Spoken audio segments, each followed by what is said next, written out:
afternoon everyone, this is Shikha Sharma and today we will discuss about the new topic that is Staphylococcus aureus. That is a bacteriological topic. So आज हम ये discuss करेंगे Staphylococcus aureus. Next हम चलते हैं first इसके introduction पे। तो हम इंट्रोडक्शन पढ़ते हैं कि ये किस फैमिली से बिलोंग करता है, क्या इसका जीनस है, क्या किसने और कब इसको नाम दिया गया स्टेफाइलोकोकस। तो फर्स्ट हम फैमिली के बारे में देखेंगे। तो फैमिली ये माइक्रोकोकेसी फैमिली से बिलोंग करता है। Consist of a gram positive cocci, जिसमें स्पेसिफिकली ग्राम पॉजिटिव कोकाई पाए जाते हैं। और वो कैसे अरेंज्ड होते हैं, वो टेट्रिड की फॉर्म में और क्लस्टर की फॉर्म में अरेंज्ड होते हैं। स्पेसिफिकली इसका एक मेजर कैरेक्टर है कि जो भी स्टेफाइलोकोकस होता है वो टेट्रिड की फॉर्म में या क्लस्टर्स की फॉर्म में पाया जाता है। क्लस्टर इसका स्पेसिफिक आइडेंटिफिकेशन है। नेक्स्ट हम डिस्कस करेंगे जीनस। जीनस इसका क्या है, स्टेफाइलोकोकस।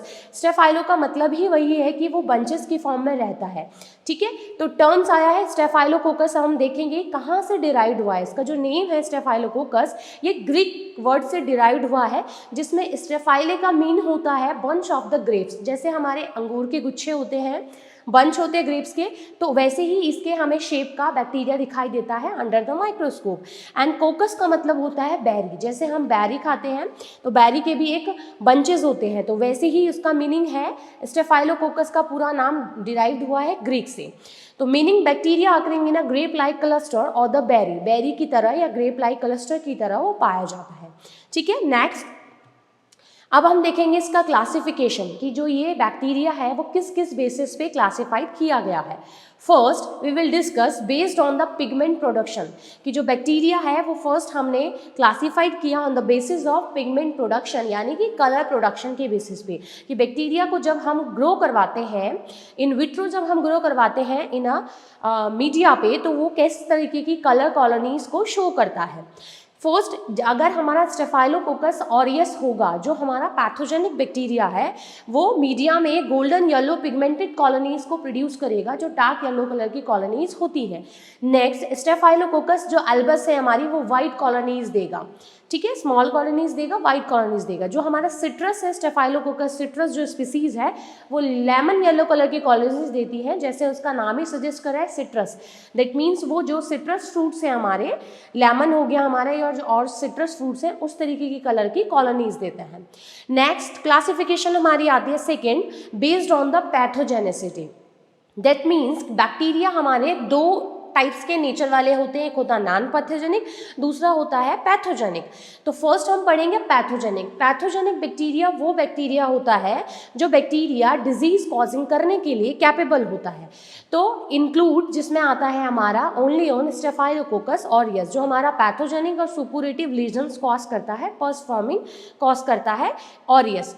दूसरा है हमारी कैटेगरी नॉन पैथोजेनिक, जिसमें हमारा आता है स्टेफाइलोकोकस एपिडर्मिडिस, जो हमारा एक बॉडी का कमेंसल्स भी है, नॉर्मल फ्लोरा भी है, हमारी बॉडी पे नॉर्मली पाया जाता है without causing any harm. Next हमारा स्टेफाइलोकोकस सैप्रोफिटिकस, जो जनरली हमारे डेड और डिकेइंग मैटर है, हमारी सॉइल है, वहाँ पे पाया जाता है। स्टेफाइलोकोकस एल्बस, स्टेफाइलोकोकस सिट्रस और स्टेफाइलोकोकस होमिनिस एक्सेट्रा, और भी बहुत नॉन पैथोजेनिक स्पीसीज हैं जो जनरली हमारे एनवायरनमेंट में पाई जाती हैं, लेकिन कोई भी वो हमको हार्म नहीं करती है। तो ये दो क्लासिफिकेशन है, पिगमेंट प्रोडक्शन के बेसिस पे और पैथोजेनिसिटी के बेसिस पे। नेक्स्ट हम चलते हैं, अब क्लासिफिकेशन में ही कंटिन्यू है हमारा कॉगलिस प्रोडक्शन के बेसिस पे, क्योंकि ये बैक्टीरिया जो है वो बैक्टीरिया पैथोजेनिक किस वजह से बन रहा है, क्योंकि बैक्टीरिया में कुछ ऐसे सब्सटेंस होते हैं, कुछ ऐसी चीज़ें होती हैं या कुछ ऐसे एंजाइम्स या प्रोटीन को वो रिलीज करता है जो उसके सराउंडिंग में सिक्रीट हो रही है, और उसकी वजह से ही वो डिजीज़ के लिए कैपेबल हो पाता है। तो हमारा है कॉगलिस प्रोडक्शन, यानी कि कॉगलिस जिसके लास्ट में एज लगता है, दैट मीन्स वो एंजाइम है, क्योंकि बैक्टीरिया कॉगलिस एंजाइम को प्रोड्यूस करता है, जिसकी वजह से जो भी प्रोटीन इन नेचर होते हैं, प्रोटीन वो क्या करता है, कॉगुलेट कर देता है, क्लॉट कर देता है उस प्रोटीन को। तो फर्स्ट हमारा कॉगुलेस पॉजिटिव कौन देता है, स्टेफाइलोकोकस ऑरियस। हम एक चीज़ श्योर कर लेते हैं कि जो भी बैक्टीरिया पैथोजेनिक होगा वो ही ऐसे पैथोजेनिक सब्सटेंस को रिलीज करेगा अपने सराउंडिंग मीडियम में, क्योंकि ये उसका वायरलेस फैक्टर है। क्योंकि बैक्टीरिया को सर्वाइव करने के लिए अपने मीडिया में या होस्ट की बॉडी में सर्वाइव करने के लिए उसको कुछ ऐसे केमिकल सब्सटेंस को सिक्रीट करने की नीड होती है जिसके थ्रू वो सर्वाइव कर सकता है होस्ट की बॉडी में। तो इसमें से एक है आपका कॉगलिस।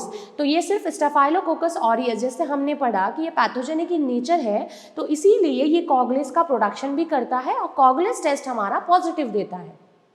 जितने ही हमारे नॉन पैथोजेनिक बैक्टीरिया हैं जैसे एपिडर्मिडिस और सैप्रोफिटिकस, ये हमारा कॉगलिस टेस्ट नेगेटिव देते हैं।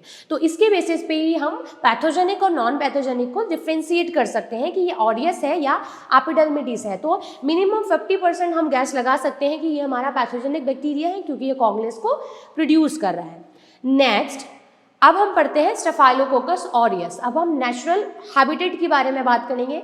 जनरल हमने पढ़ लिया, इसकी हिस्ट्री पढ़ लिया, इसके क्लासिफिकेशन के बारे में पढ़ लिया। अब हम स्टेफाइलोकोकस ऑरियस के बारे में पढ़ेंगे क्योंकि ये हमारा ह्यूमन का पैथोजेनिक बैक्टीरिया है जो ह्यूमन में डिजीज कॉज करता है। तो फर्स्ट हम इसका नेचुरल हैबिटेट पढ़ेंगे, जनरली जहाँ पर ये पाया जाता है।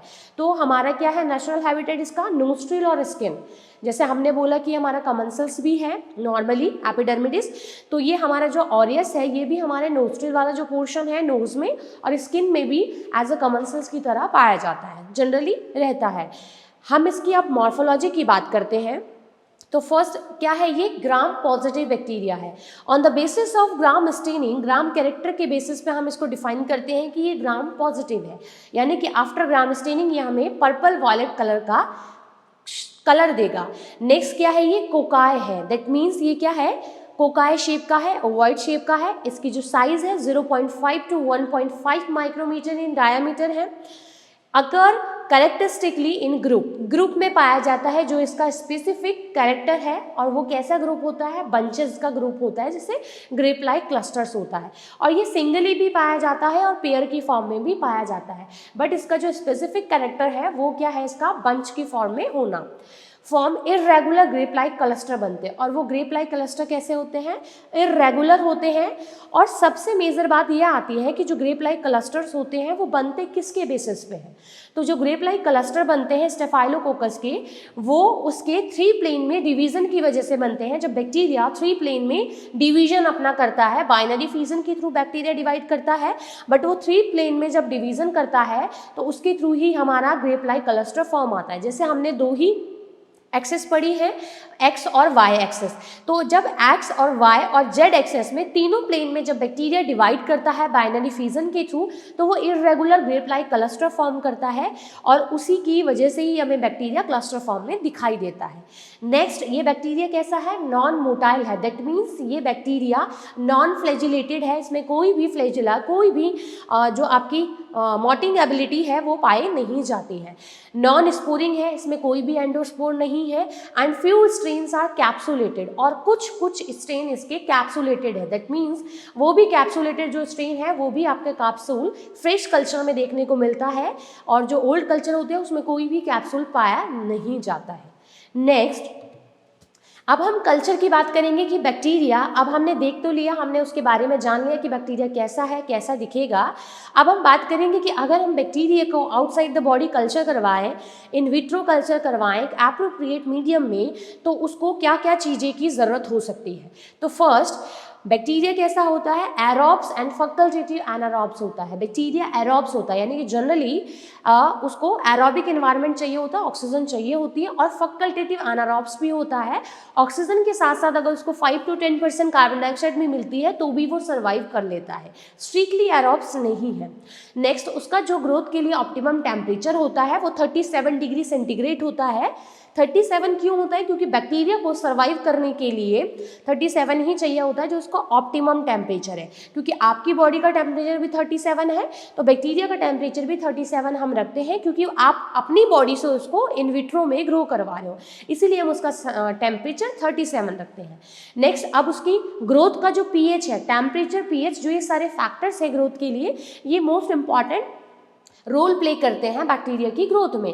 तो एक पीएच जो उसका है 7.5 के अराउंड होना चाहिए, क्योंकि तभी वो अपने जो एंजाइम है, जो भी चीज़ें हैं, उसको वो सिक्रीट करेगा और उसकी वजह से वो ग्रोथ करेगा।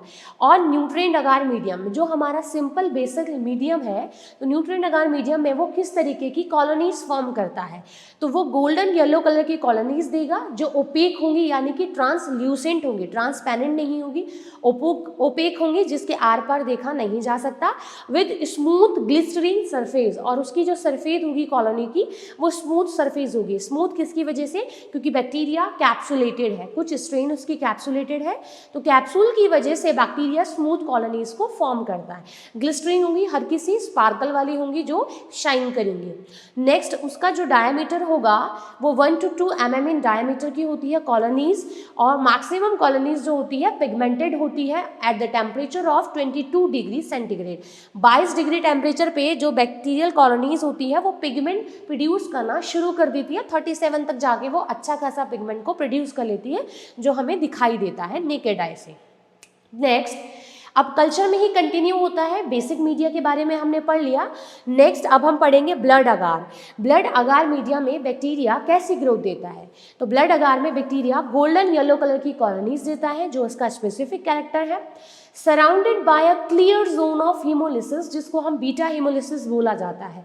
Clear zone of haemolysis that means bacteria ने जो भी ग्रो किया है अपने किस में, ब्लड अगार में अगर बैक्टीरिया ग्रो किया है तो उसने सारी हीमोलिसिस कर दी है। हीमोलिसिस का मतलब आरबीसीज की लाइसिस होना। हीमो मीन्स ब्लड सेल्स, यानी कि हम आरबीसीज को लेके चलते हैं, लाइसिस मीन्स रप्चर करना, ब्रेक डाउन करना।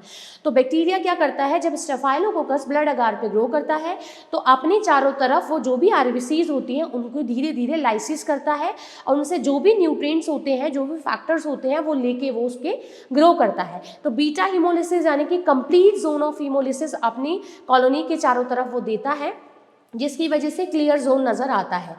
जब हम इसको इंक्यूबेट करते हैं शिप और रैबिट के ब्लड अगार में, ठीक है, और उसका टेम्परेचर हम रखते हैं 37, और उसका एटमॉस्फेरिक जो उसमें हम देते हैं वो 5 to 10% या 20% हम CO2 दे सकते हैं, क्योंकि हमने पढ़ा बैक्टीरिया एरोबिक है बट फैकल्टेटिव एनारोब्स भी है जो 10 to 20% CO2 की प्रेजेंस में अच्छा हमें रिजल्ट देता है। नेक्स्ट हम चलते हैं मैकॉन्ग की अगार पे कि बैक्टीरिया मैकॉन्ग की अगार पे किस टाइप की कॉलोनीज देता है। Small colonies then those of the nutrient agar. Nutrient agar पे वो छोटी कॉलोनीज देता है, बट मैकॉन्ग की अगार पे वो न्यूट्रिएंट अगार से और छोटी कॉलोनीज देता है। जैसे हमने पढ़ा कि 0.5 to 1 mm डायमीटर की वो कॉलोनीज देता है हमारी न्यूट्रिएंट अगार पे, बट न्यूट्रिएंट अगार से भी छोटी कॉलोनीज 0.1 to 0.5 mm डायमीटर की कॉलोनीज वो मैकॉन्ग की अगार पे देता है। और वो कॉलोनीज जो होंगी, कॉलोनीज का कलर वो पिंक कलर की होंगी due to the lactose fermentation, क्योंकि जो हमारा स्टेफाइलोकोकस ऑरियस है वो हमारे जो शुगर है, लैक्टोज है, उसको फर्मेंट करता है। तो इसीलिए मैकॉन्ग की अगार एक डिफरेंशियल मीडिया भी है जो जनरली हमारे ग्राम नेगेटिव बैक्टीरिया के लिए यूज़ किया जाता है, बट उन बैक्टीरिया के लिए भी हम यूज़ करते हैं जो बैक्टीरिया शुगर को फर्मेंट करते हैं। जैसे in case of staphylococcus aureus वो लैक्टोज को फर्मेंट करता है, इसी की वजह से वो पिंक कॉलोनीज देता है, क्योंकि उसका पीएच क्या हो जाता है, चेंज हो सकता है। नेक्स्ट अब हम पढ़ेंगे कल्चर मीडिया में कंटिन्यू ऑन मैनिटोल सॉल्ट अगार, जो इसका एक सेलेक्टिव मीडिया है, उस पर जो स्टेफाइलोकोकस ऑरियस है वो किस तरीके की कॉलोनीज देता है। तो स्टेफाइलोकोकस ऑरियस फर्मेंट करता है मैनिटोल को, क्योंकि इसका नाम ही सजेस्ट कर रहा है मैनिटोल सॉल्ट अगार। तो इस अगार में मैनिटोल भी होगा, सॉल्ट की कंसंट्रेशन भी होगी। तो ये ऑर्गेनिज्म क्या करता है, मैनिटोल को फर्मेंट करता है और येलो कलर की appearance को शो करता है। और mannitol salt agar is a useful selective medium for recovering of the Staphylococcus aureus from the faecal specimen. जैसे हमने बोला कि मैनिटोल सॉल्ट अगार बाकी मीडियम में, न्यूट्रिएंट अगार में, ब्लड अगार में और मैकॉन्ग की अगार पे हम इसको ग्रो करवा सकते हैं, बट इसके लिए जो सेलेक्टिव मीडिया है हमारा, जो सिर्फ इसी को ग्रो करवाएगा और इसकी ग्रोथ को रिकवर करवाएगा। जैसे बैक्टीरिया कम क्वांटिटी में हमारे स्पेसिमेन में पाया जा रहा है या हल्का फुल्का थोड़ा सा डेड अमाउंट में है तो उसको दोबारा से रिवाइव करने के लिए, इसके रिकवरी करने के लिए हम मैनिटोल सॉल्ट अगार यूज़ करते हैं, जो इसके लिए सेलेक्टिव मीडिया है फीकल स्पेसिमेन से अगर हमने उसको रिकवर करना होगा।